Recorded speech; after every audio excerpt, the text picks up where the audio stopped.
Hello students. सो governor का जो topic था उसको ही आगे कंटिन्यू करते हैं। आज है हमारा उसका पार्ट 3 की video. So let's get started. तो हम कर रहे थे गवर्नर की पावर्स। तो मैंने आपको पिछली क्लास में भी बोला था कि जो गवर्नर की पावर्स होती हैं, गवर्नर के पास 4 पावर्स होती हैं जो वो पोजेस करता है। Executive, judicial, financial and legislature. तो कौन कौन सी पावर्स होती हैं इसके पास? एक तो होती है इसके पास एग्जीक्यूटिव, देन इसके पास लेजिस्लेटिव पावर्स होती है संसद के संबंध में, लेजिस्लेटिव असेंबली के संबंध में।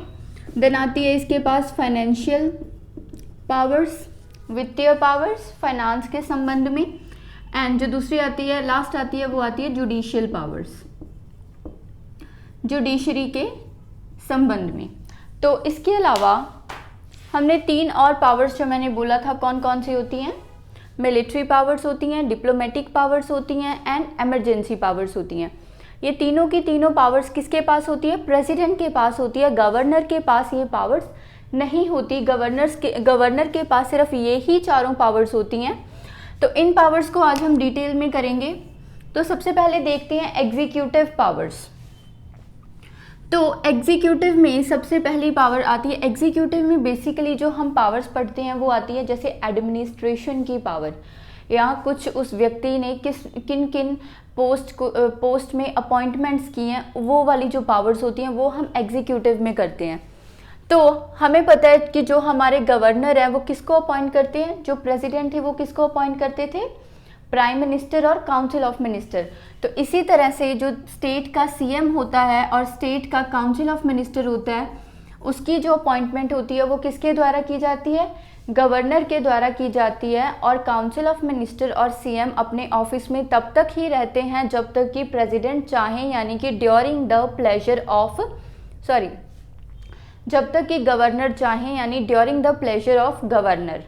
ठीक है। तो क्या इसका मतलब ये है कि गवर्नर उनको कभी भी हटा सकते हैं? नहीं, कभी भी नहीं हटा सकते। जब तक उनके पास विधानसभा में कॉन्फिडेंस है, मेजॉरिटी है, तब तक जो सीएम है उनको उनकी पोस्ट से नहीं हटाया जा सकता।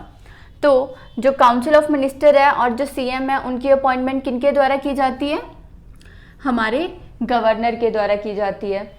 इनके अलावा कुछ ऐसी स्टेट्स होती हैं जहाँ पे कुछ ट्राइबल लोग रहते हैं, कुछ ट्राइब्स रहती हैं, जैसे कि एग्जाम्पल छत्तीसगढ़ हो गया, उड़ीसा, एमपी। तो ये जो स्टेट्स होती हैं यहाँ पे कुछ एरियाज़ ऐसे हैं जहाँ पे कुछ ट्राइबल लोग रहते हैं, कबीले वाले लोग रहते हैं। तो यहाँ पे एक अलग से ऑफिसर अपॉइंट करना पड़ता है जिसको बोलते हैं ट्राइबल अफेयर्स मिनिस्टर। तो जो ट्राइबल वेलफेयर मिनिस्टर, तो ये जो ट्राइबल वेलफेयर मिनिस्टर होता है इसकी अपॉइंटमेंट भी किसके द्वारा की जाती है? गवर्नर के द्वारा की जाती है। Powers of governor.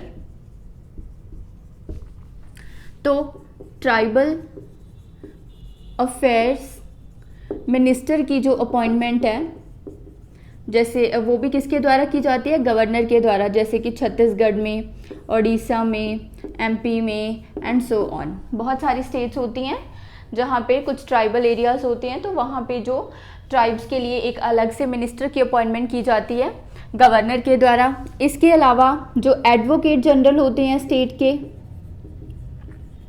Advocate general of state, article 167। तो जैसे कि सेंटर के लेवल पे अटॉर्नी जनरल होते हैं, आर्टिकल 76 में हाईएस्ट लॉ ऑफिसर, उसी के पैरेलल स्टेट्स में एडवोकेट जनरल होते हैं। वो कौन सी आर्टिकल में आते हैं? आर्टिकल 165 में। देन उसके बाद जो स्टेट का इलेक्शन कमीशन होता है उसकी अपॉइंटमेंट, स्टेट का जो इलेक्शन कमीशन होता है उसकी अपॉइंटमेंट की जाती है किनके द्वारा? गवर्नर के द्वारा। क्योंकि जो सेंटर का इलेक्शन कमीशन था, अगर याद करोगे, तो उनकी अपॉइंटमेंट किनके द्वारा की जाती थी? प्रेसिडेंट। तो सेंटर का इलेक्शन कमीशन प्रेसिडेंट, स्टेट का इलेक्शन कमीशन गवर्नर, प्रेसिडेंट के parallel governor, election commission of India के parallel election commission of state. तो जो इंडिया का इलेक्शन कमीशन है वो कौन से इलेक्शन करवाता है? पार्लियामेंट के यानी लोकसभा के, लेजिस्लेटिव के यानी कि एमएलएस के, और प्रेसिडेंट के और वाइस प्रेसिडेंट के 4 इलेक्शन करवाए जाते हैं इलेक्शन कमीशन के द्वारा। प्रेसिडेंट, वाइस प्रेसिडेंट, एमएलएस के और एमपीज के। और जो स्टेट इलेक्शन कमीशन है फिर वो किसके इलेक्शन करवाता है? वो करवाता है लोकल बॉडीज़ के, यानी लोकल गवर्नमेंट के, पंचायत के और म्यूनिसिपैलिटी के। तो इनकी जो अपॉइंटमेंट है वो किनके द्वारा की जाती है? गवर्नर के द्वारा की जाती है। बट इनका जो रिमूवल प्रोसेस होता है वो इतना आसान नहीं होता, वो अलग होता है, वो ऐसे रिमूव नहीं होते। तो इसके बाद नेक्स्ट आता है जो members of state public service commission. State public service commission, तो जैसे कि सेंटर के लेवल पे यूपीएससी था, यूनियन पब्लिक सर्विस कमीशन, और उनकी जो अपॉइंटमेंट थी वो प्रेसिडेंट द्वारा की जाती थी और उन मेंबर्स का जो रिमूवल था वो भी प्रेसिडेंट द्वारा किया जाता था।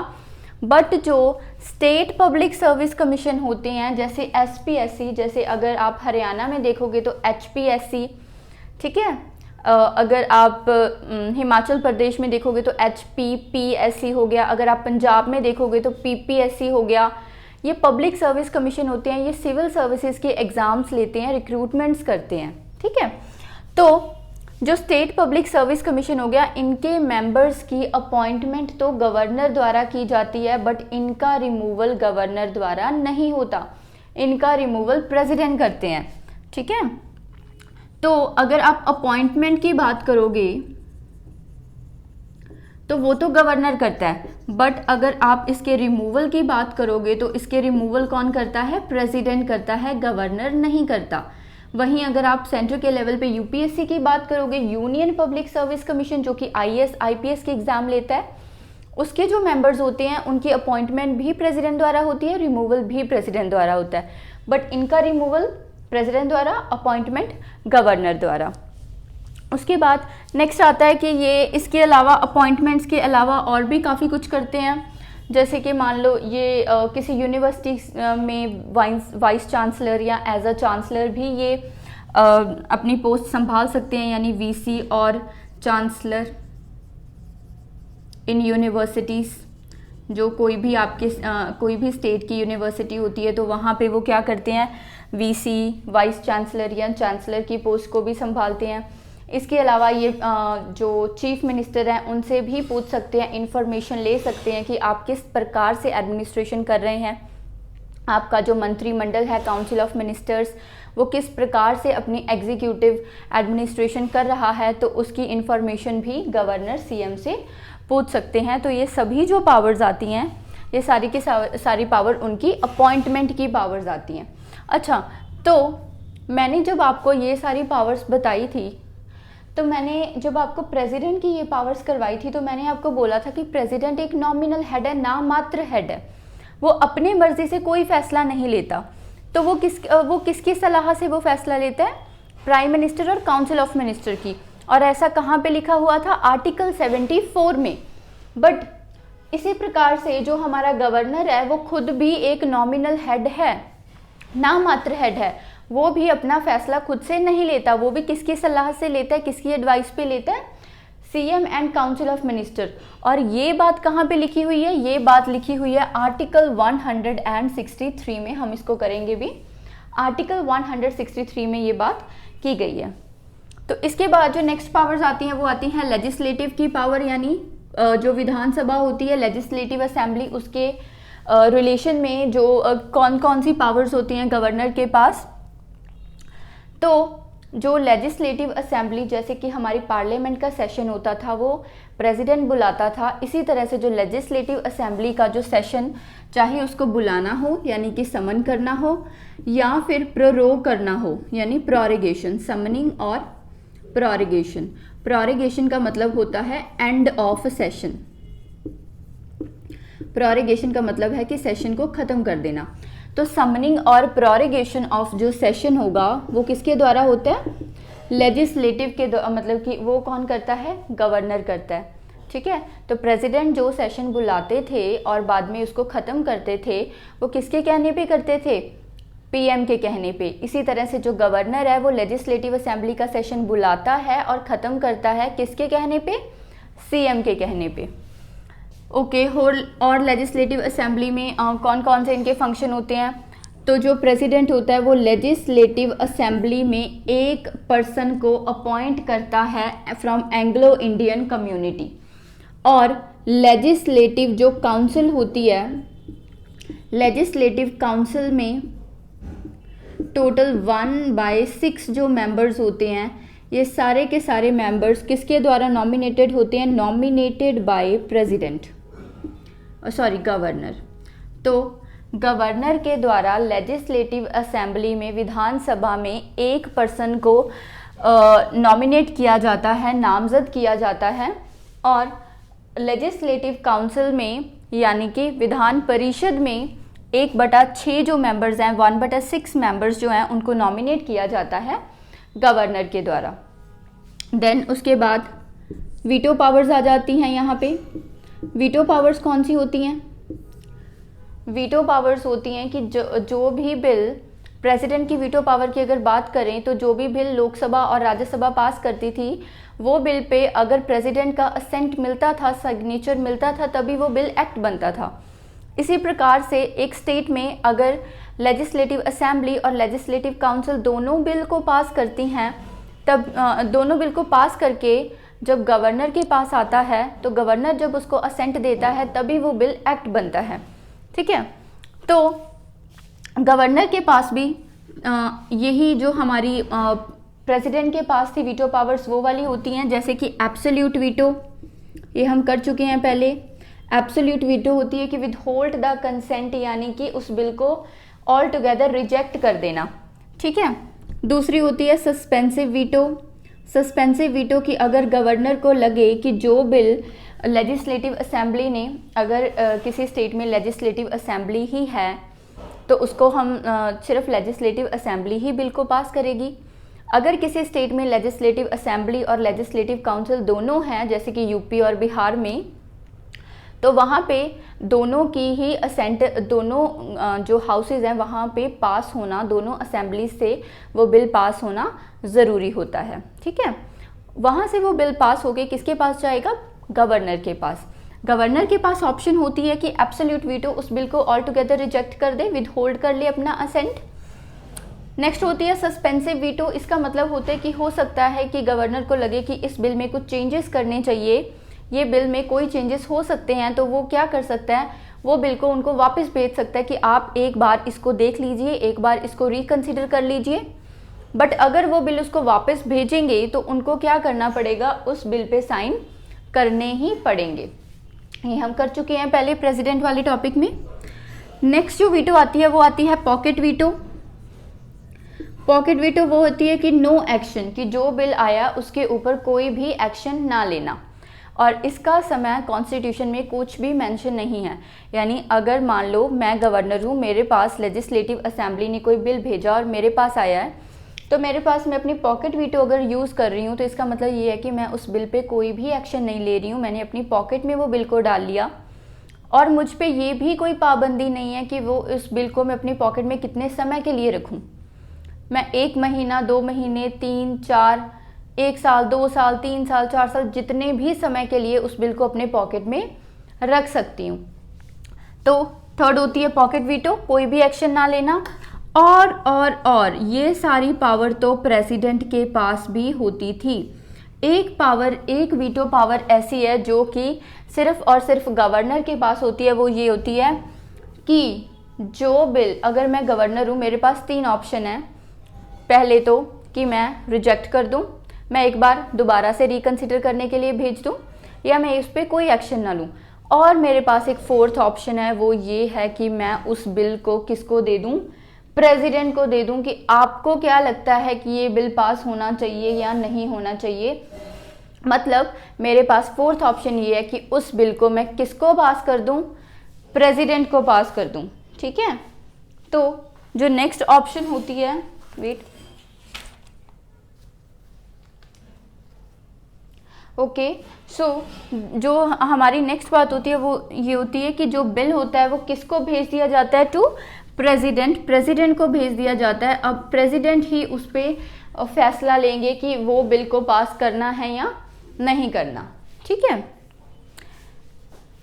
ओके इसके अलावा और जैसे लेजिस्लेटिव असेंबली का जो फर्स्ट सेशन होता है वो भी किसके द्वारा अटेंड किया जाता है, कौन उसको एड्रेस करता है, गवर्नर लेजिस्लेटिव असेंबली का पहला सेशन एड्रेस करते हैं।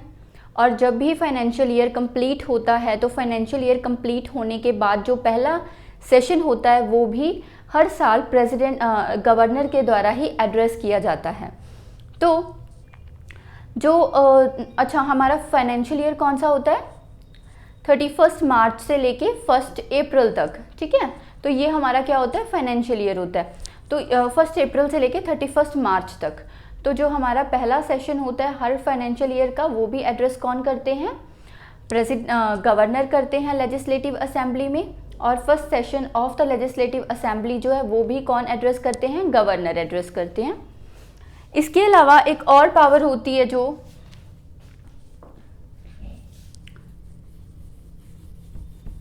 इसके अलावा एक और भी पावर होती है जो सबसे इम्पॉर्टेंट पावर होती है, वो होती है ऑर्डिनेंस मेकिंग की। तो ये बात मैंने आपको कल भी करवाई थी कि ऑर्डिनेंस मेकिंग जो कि कौन सी आर्टिकल में आती है, 213 में आती है। तो ऑर्डिनेंस मेकिंग पावर जो कि प्रेसिडेंट के पास होती है कि अगर लोकसभा राज्यसभा घर में नहीं है तो वो कानून बना सकता है, उसी प्रकार से यही जो पावर है वो गवर्नर के पास भी होती है कि अगर लेजिस्लेटिव असेंबली या फिर लेजिस्लेटिव काउंसिल अगर किसी स्टेट में है और वो अपने सेशन में नहीं है तो गवर्नर इमरजेंसी में जाके वहाँ पे कानून बना सकता है। उसी प्रकार से जैसे वहाँ पे ऑर्डिनेंस का मैक्सिमम समय 6 मंथ और 6 वीक था, यहाँ पे भी मैक्सिमम समय 6 मंथ और 6 वीक है। मतलब कि जब भी हमारी जो लेजिस्लेटिव असेंबली आके मिलेगी तो वो उस ऑर्डिनेंस को देखेगी और उसको 6 वीक का समय दिया जाएगा, 6 हफ्तों का समय दिया जाएगा कि उस ऑर्डिनेंस को एक्ट बनाना है, कानून बनाना है या उसको वहीं पे ख़त्म करना है, जैसे कि प्रेसिडेंट के टाइम पे हमने किया था। ओके, गवर्नर का टॉपिक देखने से पहले एक बार प्रेसिडेंट की वीडियोस आप ज़रूर देखिए। अगर आपको प्रेसिडेंट की नॉलेज है तो आप इसको देख सकते हैं, बट एक बार अगर आपको बिल्कुल स्टार्टिंग से स्टार्ट ही कर रहे हो, अभी फ्रेशर हो, तो एक बार आप प्रेसिडेंट की वीडियो ज़रूर देखिए वहाँ पे जाके। ओके, सो यहाँ पे हमारा लेजिस्लेटिव पावर्स भी खत्म होती है। नेक्स्ट आती है फाइनेंशियल पावर्स। तो अब फाइनेंशियल पावर्स कौन कौन सी होती हैं कि मनी बिल को इंट्रोड्यूस किया जाता है। Money bill is introduced in legislative assembly with his prior recommendation, यानी उसके प्रायर रिकमेंडेशन के साथ ही जो मनी बिल है वो इंट्रोड्यूस होता है। मनी बिल बेसिकली वो वाले बिल्स होते हैं कि जैसे कंसोलिडेटेड फंड ऑफ इंडिया था, उसी प्रकार से स्टेट में कंसोलिडेटेड फंड ऑफ स्टेट होता है। तो वहाँ से कौन कौन सा विड्रॉल करना है, कौन कौन से पैसे उसमें जाएंगे, कौन से पैसे वहाँ से आएंगे, कहाँ पे जाएंगे, सो ये सारे जो रिलेटेड होते हैं सरकारी खजाने वाले जो पैसे होते हैं वो मनी बिल्स में आ जाते हैं। तो वो उनको इंट्रोड्यूस किया जाता है लेजिस्लेटिव असेंबली में, किसके कहने पे, गवर्नर के कहने पे। गवर्नर के कहने के बाद ही जो मनी बिल है उसको इंट्रोड्यूस किया जाता है।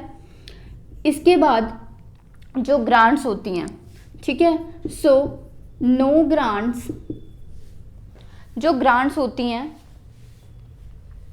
ठीक है,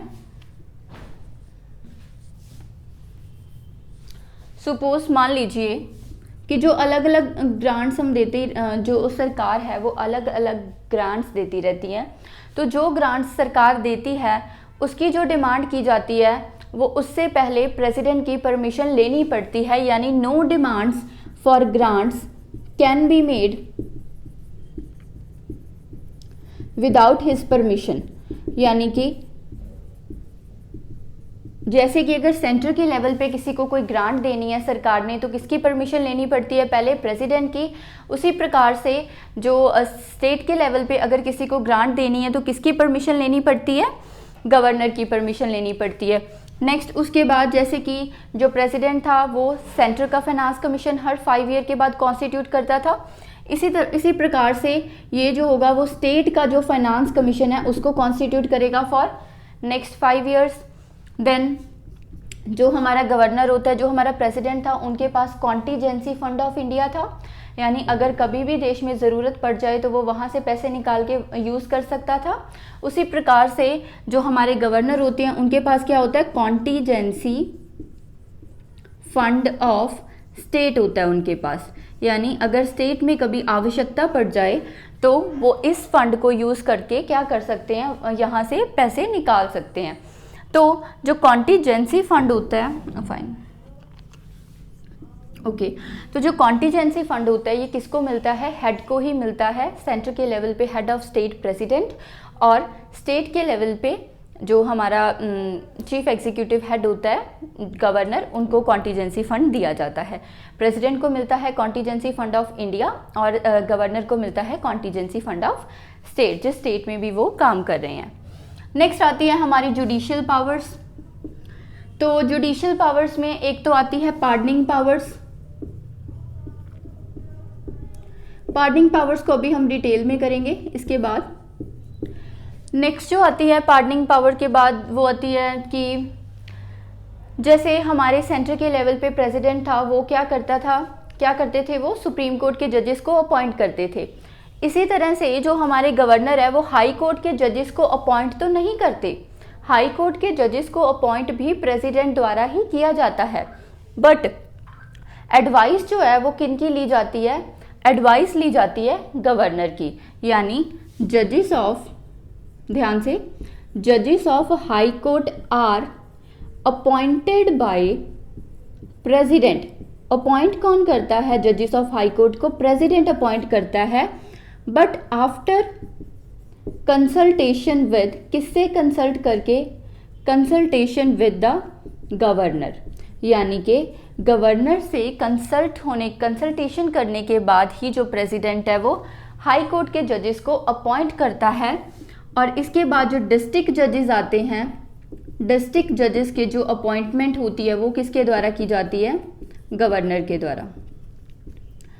सुप्रीम कोर्ट के जजेस की अपॉइंटमेंट कौन करता है, प्रेसिडेंट। हाई कोर्ट के जजेस की अपॉइंटमेंट कौन करता है, प्रेसिडेंट। किससे कंसल्ट करके, गवर्नर से। और जो डिस्ट्रिक्ट जजेस होते हैं उनकी अपॉइंटमेंट कौन करता है, खुद गवर्नर करते हैं। तो ये जो होती हैं ये सारी की सारी हमने पावर्स, ऑलमोस्ट सारी की सारी ही हमने डिस्कस कर ली हैं।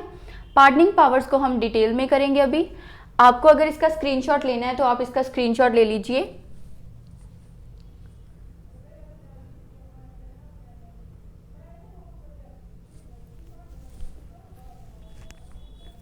ओके, सो आगे चलते हैं।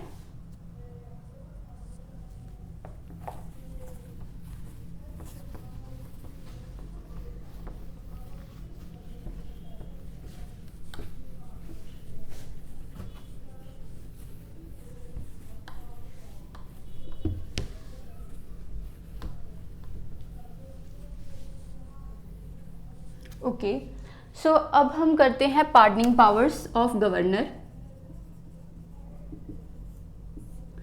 तो पार्डनिंग पावर की अगर हम बात करें तो ये पावर हमने जब प्रेसिडेंट की थी तो वो हमने की थी आर्टिकल 72 में, और यही पार्डनिंग पावर अगर हम गवर्नर की करते हैं तो वो आती हैं आर्टिकल 161 में।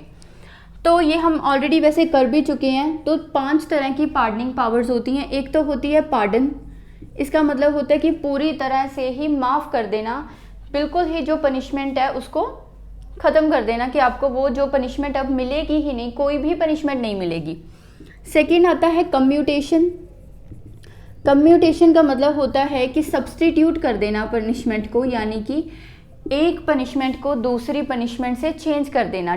जो हमारा डेथ सेंटेंस है उसको उम्र कैद में बदल देना। थर्ड जो बात आती है कम्यूटेशन के बाद वो आती है रेमिशन। रेमिशन का मतलब होता है टू रिड्यूस, यानी कि सज़ा को कम कर देना। 10 साल की सज़ा को 7 साल की, 7 साल की को 5 साल की, इस प्रकार से सज़ा को कम कर देना। ठीक है। रेमिशन के बाद जो नेक्स्ट आती है वो आती है रिस्पाइट। इसका मतलब भी सब्सटीट्यूट ही होता है कि एक सज़ा को दूसरी सज़ा से बदल देना, but due to some special reason. Due to some special reason, कौन सा रीज़न, कौन सा कारण हो सकता है? जैसे कि सपोज कोई प्रेग्नेंट है या किसी को कोई मेडिकल इश्यूज़ है, कोई ज़्यादा ओल्ड एज है, तो ये सारी जो मेडिकल कारण होते हैं उनकी वजह से अगर आपकी सज़ा बदल रही है तो उसको बोलते हैं रिस्पाइट। लास्ट जो होता है वो होता है रिप्राइव। रिप्राइव का मतलब होता है स्टे लगा देना, यानी जो सज़ा आपको आज मिलनी थी वो आपको अब कुछ समय बाद मिलेगी। ठीक है, तो ये जो पावर्स होती हैं इन सबको बोला जाता है पार्डनिंग पावर्स। और प्रेसिडेंट के पास ये सारी की सारी पावर्स है और गवर्नर के पास भी ये सारी की सारी पावर्स हैं। प्रेसिडेंट के पास ये जो पावर्स हैं वो लिखा हुआ है आर्टिकल 72 में, और गवर्नर के पास ये जो पावर्स है ये लिखा हुआ है आर्टिकल्स 161 में। ठीक है, यानी प्रेसिडेंट की पार्डनिंग पावर इसमें आती है और गवर्नर की पार्डनिंग पावर इसमें आती है। But there is one difference, there are actually 2 differences, 2 फर्क हैं इसमें, यानी कि जिसको आप एक्सेप्शन बोल सकते हो। वो ये है कि हमारा जो गवर्नर होता, जो हमारे प्रेसिडेंट होते हैं वो मौत की सज़ा को भी माफ़ कर सकते हैं, यानी they can pardon the death sentence. ऐसा गवर्नर नहीं कर सकता, यानी governor cannot pardon death sentence. ठीक है, यानी अगर आपसे पूछा जाए कि कौन सी which is the only authority in the India, पूरे भारत में कौन सी एक अथॉरिटी है जो कि मौत की सज़ा को भी क्या कर सकती है, माफ़ कर सकती है, मतलब आपको कोई सज़ा ही नहीं मिलेगी, कोई छोटी मोटी सज़ा भी नहीं मिलेगी, तो वो सिर्फ प्रेसिडेंट है। गवर्नर ऐसा नहीं कर सकता, चाहे गवर्नर के पास पार्डनिंग पावर्स हैं। और जो नेक्स्ट चीज़ आती है वो आती है cannot use his pardoning powers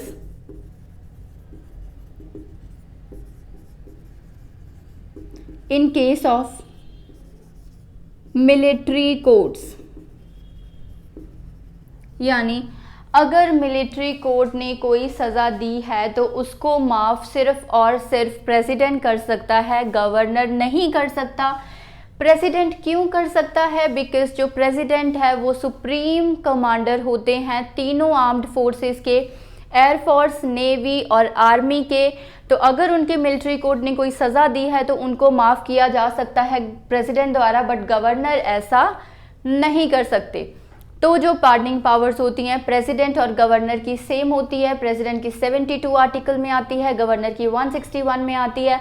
but there are 2 differences, वो 2 ये हैं कि जो गवर्नर है वो मौत की सज़ा को माफ़ नहीं कर सकते जो कि प्रेसिडेंट कर सकते हैं, और जो गवर्नर है वो मिलिट्री कोर्ट की दी हुई सज़ा के में कुछ नहीं कर सकते जो कि प्रेसिडेंट कर सकते हैं। तो आई होप आपको ये समझ आ गया होगा। तो नेक्स्ट करते हैं। नेक्स्ट इसमें 1-2 इम्पॉर्टेंट आर्टिकल्स हैं जो कि गवर्नर में हमें पता होने चाहिए। वो ये है, सबसे पहले तो आर्टिकल आता है 154 जो कि हमें बताता है कि हमारे देश में कोई ऐसी पोस्ट भी होनी चाहिए, एक गवर्नर की पोस्ट होनी चाहिए, ठीक है, जो कि एक एग्जीक्यूटिव होने का फ़र्ज़ अदा करे, एग्जीक्यूटिव एक्शंस को इन्फोर्स करे, या तो वो खुद करे या उसके अंडर जो सबॉर्डिनेट उनके अंडर ऑफिसर्स लगे हुए हैं उनसे इन्फोर्स करवाए। तो आर्टिकल 154 में ये लिखा हुआ है कि हर एक स्टेट में एक गवर्नर होना चाहिए जो कि एग्जीक्यूटिव एक्शन को इन्फोर्स करे, या फिर जो उनके सबॉर्डिनेट ऑफिसर्स हैं उनसे वो एग्जीक्यूटिव एक्शन को इन्फोर्स करवाए। तो इसका मतलब कि हमारे इंडिया में कोई गवर्नर की पोस्ट भी होनी चाहिए। वो कौन सी आर्टिकल में लिखा हुआ है? 154 में लिखा हुआ है। नेक्स्ट आता है इसमें एक इम्पॉर्टेंट आर्टिकल 163। तो 163 आर्टिकल बिल्कुल ही पैरेलल है आर्टिकल 74 के। आर्टिकल 74 बोलता था कि देश में काउंसिल ऑफ मिनिस्टर होने चाहिए जिसको प्राइम मिनिस्टर हेड करेगा। There shall be council of minister headed by prime minister, किसके लिए? To aid and advise the president, जो कि प्रेसिडेंट को सलाह देंगे। किसकी सलाह देंगे? That he should use his powers in accordance to that advice, कि वो अपनी शक्तियों का इस्तेमाल उस एडवाइस के बेसिस पे करे। तो वही चीज़ 163 में आती है। यहाँ पे क्या आता है कि there shall be council of minister headed by CM, जिसको कौन हेड करेगा? चीफ मिनिस्टर हेड करेगा। और इनका काम क्या होगा? किनको सलाह देनी, किनको एडवाइस देनी? गवर्नर को एडवाइस देनी, जो कि अपनी पावर्स का इस्तेमाल किसके कहने पे करेगा? सीएम और काउंसिल ऑफ मिनिस्टर के कहने पे। बट यहाँ पे एक डिफरेंस है, वो डिफरेंस ये है कि यहाँ पे इसके पास कुछ डिस्क्रिशनरी पावर्स भी होती हैं। अब डिस्क्रिशनरी पावर्स क्या होता है? डिस्क्रिशनरी पावर्स वो होती हैं जिनका इस्तेमाल गवर्नर अपनी मर्जी से कर सकता है। प्रेसिडेंट के पास ऐसी कोई पावर नहीं है। आर्टिकल जो 42 और 44 कॉन्स्टिट्यूशनल अमेंडमेंट एक्ट हुआ था, तो वहाँ पे जो गवर्नर था वो बाउंड था, जो एडवाइस पीएम और काउंसिल ऑफ मिनिस्टर ने दी है उसको वो एडवाइस माननी ही पड़ेगी। बट आर्टिकल 74 के ही पैरेलल है 163 आर्टिकल, ये भी वही बोलता है कि देश में कि स्टेट में सीएम होना चाहिए और काउंसिल ऑफ मिनिस्टर होना चाहिए, जिसका काम क्या होता है कि गवर्नर को एडवाइस करे और उस एडवाइस के ऊपर जो गवर्नर है वो अपना काम, अपनी पावर्स को एक्सरसाइज करे, अपनी शक्तियों का इस्तेमाल करे। बट उसके साथ साथ एक चीज़ एक्स्ट्रा लिखी हुई है 163 में, जो 74 में नहीं है, प्रेसिडेंट के पास नहीं है, वो है डिस्क्रिशनरी पावर्स। यानी कुछ शक्तियाँ ऐसी हैं, कुछ पावर्स ऐसी हैं जो गवर्नर अपनी मर्जी से इस्तेमाल कर सकता है। और वो पावर्स कौन कौन सी है उसको भी हम कर लेते हैं। ठीक है, एक तो डिस्क्रिशनरी पावर जो कि कुछ प्रेसिडेंट के पास भी थी, जैसे कि अगर मान लीजिए कि पार्टी में हमने उस टाइम पे किया था, अगर कि जो सीएम को, जब प्राइम मिनिस्टर को अपॉइंट करना होता है, तो अगर दो पार्टीज़ हैं उनमें कोई खास मेजॉरिटी नहीं आई है, तो प्रेसिडेंट क्या करता है, बड़ी पार्टी में से किसी व्यक्ति को अपॉइंट करता है और उसको बोलता है कि आप 1 मंथ के अंदर अंदर मेजॉरिटी शो कर दो तो आप देश के प्राइम मिनिस्टर रहोगे। दूसरी होती है कि अगर मान लो सिटिंग प्राइम मिनिस्टर की डेथ हो जाए तो वो उसकी पार्टी के पास जाएंगे, अगर उनकी पार्टी के पास कोई लीडर होगा तो वो प्राइम मिनिस्टर बन जाएगा, अगर उनकी पार्टी के पास लीडर नहीं होगा तो वो किसी भी व्यक्ति को चुन के प्राइम मिनिस्टर बना देंगे। ठीक है, तो ये तो पावर्स जो कि प्रेसिडेंट के पास थी, ये तो गवर्नर के पास भी हैं। इनके अलावा कुछ और पावर्स है गवर्नर के पास जो प्रेसिडेंट के पास नहीं है। वो ये है कि एक तो जो होता है बिल वाली, हमने अभी की है कि अगर बिल उनके पास आएगा तो गवर्नर की खुद की मर्जी होती है कि वो बिल आगे प्रेसिडेंट को देना है या नहीं देना। ठीक है, तो transfer of bill to president, कि जो बिल उसके पास आया है वो प्रेसिडेंट को कोई बताएगा नहीं, गवर्नर को कोई बताएगा नहीं। सपोज मैं गवर्नर हूँ, मेरे पास बिल आया तो मुझे कोई बताएगा नहीं कि आपको इस बिल का क्या करना है, वो मेरी मर्जी होगी। अगर मैं चाहूँगी, अगर गवर्नर चाहेगा तो वो अपनी मर्जी से उस बिल को प्रेसिडेंट को दे सकता है, यानी वो इसकी डिस्क्रिशनरी पावर है, उसका इस्तेमाल वो खुद से करता है। दूसरी डिस्क्रिशनरी पावर जो होती है वो ये होती है कि रिकमेंडेशन ऑफ इमरजेंसी, या आप बोल सकते हो प्रेसिडेंट रूल, कि किसी भी स्टेट का जो गवर्नर है वो प्रेसिडेंट को रिकमेंड कर सकता है कि जो जिस स्टेट में मैं गवर्नर लगा हुआ हूँ वो जो स्टेट है वो अच्छे से काम नहीं कर रही है, वहाँ पे कॉन्स्टिट्यूशनल ब्रेकडाउन हो गया है, तो आप एक काम कीजिए, आप यहाँ पे आके इमरजेंसी लगा दीजिए। तो ये भी उसकी डिस्क्रिशनरी पावर है, उसका इस्तेमाल भी वो खुद से कर सकता है, उसको किसी की एडवाइस की ज़रूरत यहाँ पे नहीं है। तो रिकमेंडेशन ऑफ इमरजेंसी या फिर transfer of bill to president. इसके बाद कोई जो हमने 6 शेड्यूल पढ़ा था, जो 6 शेड्यूल की जो 4 स्टेट्स आती हैं, मिज़ोरम, त्रिपुरा, मेघालय, असम, तो यहाँ पे मैंने आपको बताया था कि ऑटोनॉमस काउंसिल्स होती हैं। तो जो असम फॉर एग्जांपल, चारों में से असम की एग्जांपल ले लेते हैं, तो असम का जो गवर्नर होगा उसको जब रॉयल्टी होती है कि किसी भी चीज़ के लिए पैसे देने, जैसे मिनरल्स के लिए पैसे देने, तो किसी भी चीज़ के लिए अगर पैसे दिए जाएंगे और वो जब रॉयल्टी उन ऑटोनॉमस काउंसिल्स में बांटी जा रही है, तो अगर कोई डिस्प्यूट आ जाता है उसमें, तो फाइनल डिसीजन किसका होगा? गवर्नर का होगा। जितनी रॉयल्टी गवर्नर बोलेगा उतनी ही रॉयल्टी ऑटोनॉमस काउंसिल्स को दी जाएगी, यानी वो भी शक्ति का इस्तेमाल वो अपनी मर्जी से करेगा, कोई उसको करने के लिए नहीं बोलेगा। ठीक है,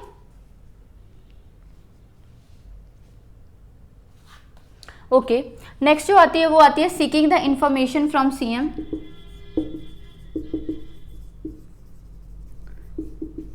यानी कि जो गवर्नर है वो चीफ मिनिस्टर को बोल सकता है, जैसे कि हमने उसकी एग्जीक्यूटिव पावर में किया था कि जो गवर्नर है वो चीफ मिनिस्टर को बोल सकता है कि आप क्या क्या काम कर रहे हो, मुझे इन्फॉर्मेशन दो, आप जो एग्जीक्यूटिव एक्शन ले रहे हो उसकी मुझे इन्फॉर्मेशन चाहिए। तो वो इन्फॉर्मेशन भी गवर्नर खुद से मांग सकते हैं, वो भी उनकी खुद की पावर है, उसके ऊपर भी किसी ने उनको एडवाइस नहीं किया कि आपको वो करना चाहिए या नहीं करना चाहिए।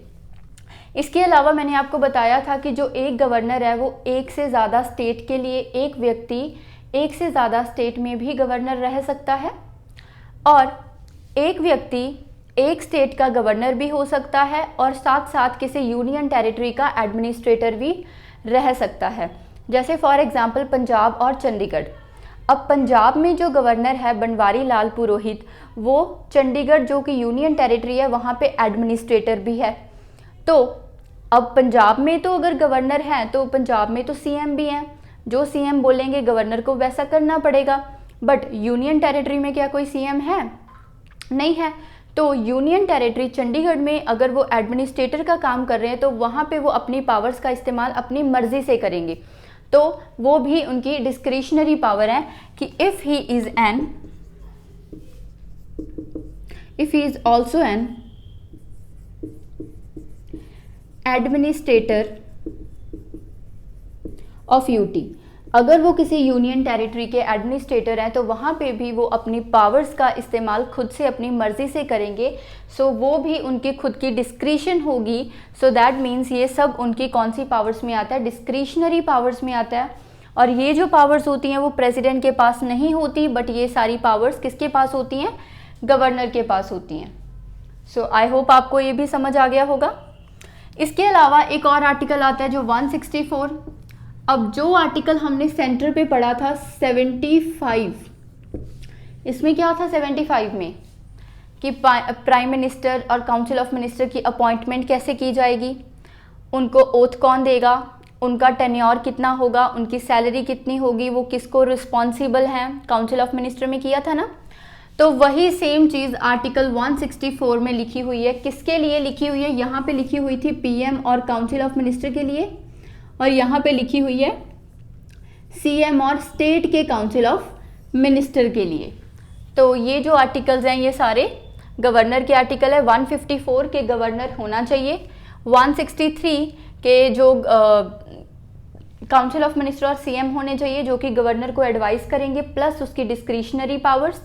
और आर्टिकल 164 में है कि जो काउंसिल ऑफ मिनिस्टर और सीएम है उनके बारे में डिटेल दी हुई है कि कौन उनको अपॉइंट करेगा, कैसे अपॉइंट करेगा। तो इसी के साथ जो हमारा गवर्नर का टॉपिक है 3 पार्ट्स में हमने इसको किया है और आज ये फिनिश होता है। हमने हर एक एस्पेक्ट को कवर करने की कोशिश की है, जितना डिटेल हो सकता था उतना ही डिटेल आपको बताने की कोशिश की है। आई होप आपको सब समझ आया होगा। अगर आपने जो प्रीवियस वीडियोस हैं वो नहीं देखी तो आप पहले जाके उन वीडियोस को देखिए। Till then thank you so much.